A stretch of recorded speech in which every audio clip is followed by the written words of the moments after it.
ঠাকুর রামকৃষ্ণ পরমহংসদেব যে একজন আশ্চর্য মানুষ সে পরিচয় পেয়েছিলেন রানী রাসমণি স্বয়ং। যখন মন্দির প্রতিষ্ঠা করতে গিয়ে তাকে সামাজিক প্রতিরোধের মুখে পড়তে হয়েছিল, তখন ঠাকুরের দাদা রামকুমার চট্টোপাধ্যায় তার পাশে এসে দাঁড়িয়েছিলেন।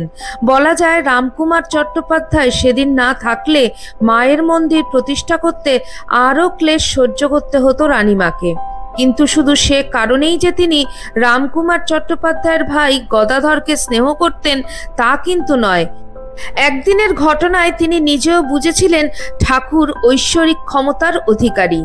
রানীমা সেদিন মন্দিরে এসেছেন, ঠাকুর ভজন গাইছেন, রানীমা তাই শুনছেন তন্ময় হয়ে।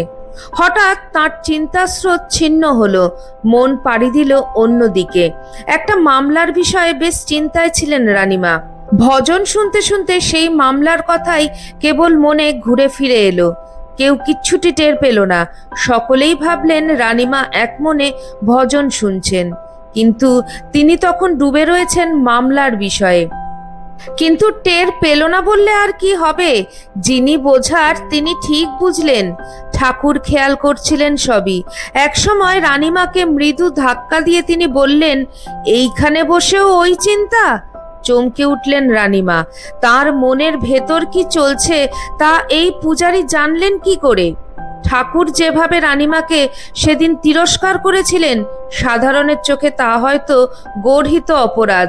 রানীমা স্বয়ং মন্দিরের প্রতিষ্ঠাতা, আর ঠাকুর সেখানে তার কর্মচারী। কিন্তু সেদিন রানীমা নিজের দোষেই লজ্জিতা হলেন। বুঝলেন দেবস্থানে এসে বিষয় চিন্তা করা তার উচিত হয়নি, তাতে তার দোষই হয়েছে।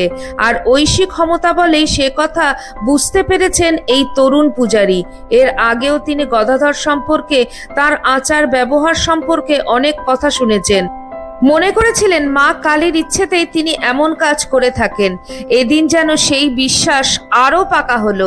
রানীমা নিজেও অন্যরকম মানুষ, তাই তিনি বুঝলেন মা স্বয়ং তার দোষ ধরিয়ে দিলেন গদাধরের মাধ্যমে।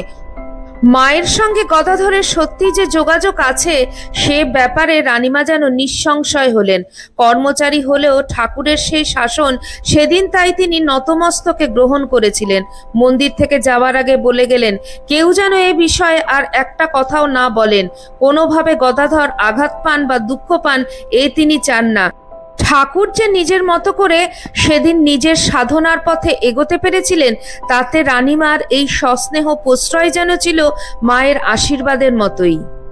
বলো জয় ঠাকুর।